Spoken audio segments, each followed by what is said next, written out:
nucleic acids and protein synthesis.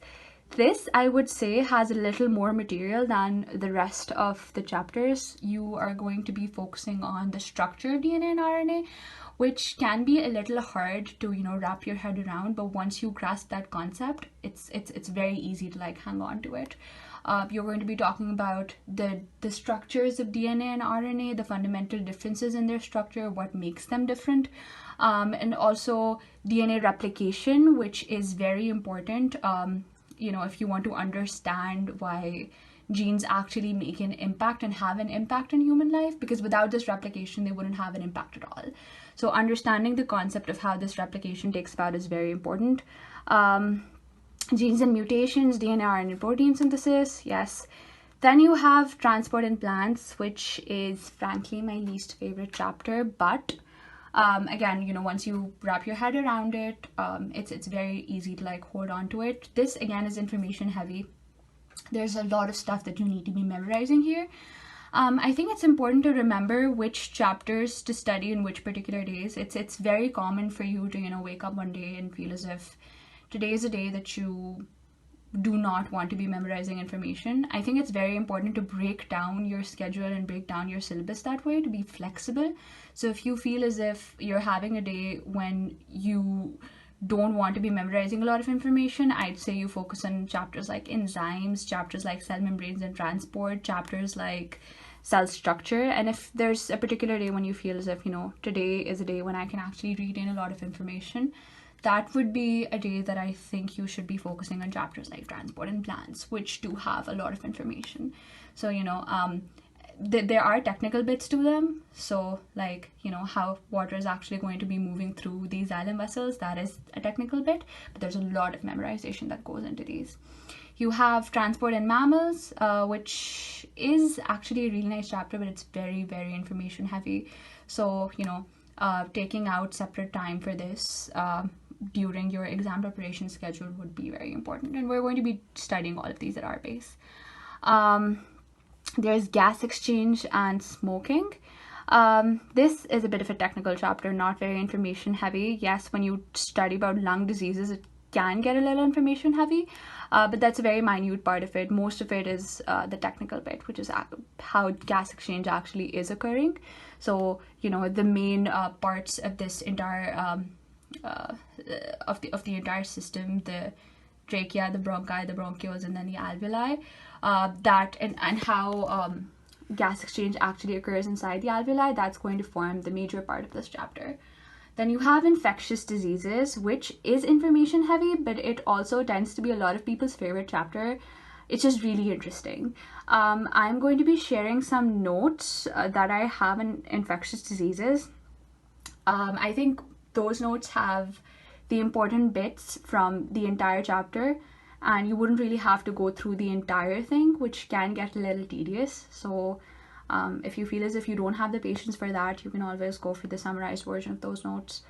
Then we have immunity, which is defense against disease, basically. So how your white blood cells actually carry out this action of fighting the germs that enter your body. That is going to be forming your entire chapter for immunity. There's also a very interesting section on autoimmune diseases that forms like a very minute part of this chapter, but it's very important nonetheless, and something that you should definitely not be ignoring. We're going to be limiting ourselves to AS, not A2. However, if you have any questions for A2 that you think I could help with, please feel free to leave them down in the comment section, and I'll see if I can answer them. We will definitely be going over the practical skills in the very end. Again, that is definitely not how you should be preparing for it. Do not leave practicals until the end, and do attend practical sections. This chapter alone itself will not be enough to get you through your B3. But again, it's very important to read this chapter as well.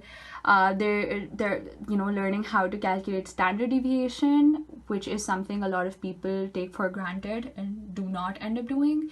And learning the importance of these different kinds of graphs, how to construct these graphs, and how to actually perform these practicals is going to be important. But this chapter, this is mainly going to teach you how to record those results And when you're done performing your practical, how do you analyze that data? How do you put it down on paper? It also has some important tests that you can run. So going over the parts where they talk about describing data and making conclusions from data, the difference between a correlation and a causation. This chapter will really help you with sorting through that. So make sure you go through this chapter before you appear for your exam. Otherwise, all of these chapters, we're going to be breaking them down. I think we're going to be spending 2 to 3 weeks in cell structure, a week or two on biological molecules, and we're going to be taking them in a chronological order. Again, if you feel as if your exam strategy works better, you studying from the very end to the first chapter, if that works best for you, feel free to do so. However, we're going to be going about this in a chronological order, and I will be trying to sneak in strategies while also talking about concepts, and how, because it's really important to clarify your concepts at this level. The exam always tends to be a bit of a surprise. I think when I appeared for AS and A2, I was very pleasantly slashed and pleasantly surprised both years, because the exam is something you cannot predict. The questions, the exam always tends to be a bit of a surprise. I think when I appeared for AS and A2, I was very pleasantly slashed and pleasantly surprised both years, because the exam is something you cannot predict. The questions, even though doing past papers is really important, but for a subject but like biology, past papers themselves simply won't do. It is very common for examiners to just throw in questions that you could not have predicted would be there, but it's very important nonetheless to not over those questions. And if your concepts are clear, it's going to be very easy to solve those questions. So yeah, all of these chapters, we're going to be studying them at our own pace, and I think that's going to be it for today. Again, if you have any questions or if you have any recommendations or concerns that you want to share, please feel free to write them down in the comment section. I will go over them and I will reply / consider / integrate them into my lecture, whatever works best. If you have any particular chapters that you want me to focus more upon, or that you want me to do first, again, let me know and I'll see what we can do about it. That's going to be the end of our first lecture. Thank you very much for watching, and I will see you all next week. Thank you.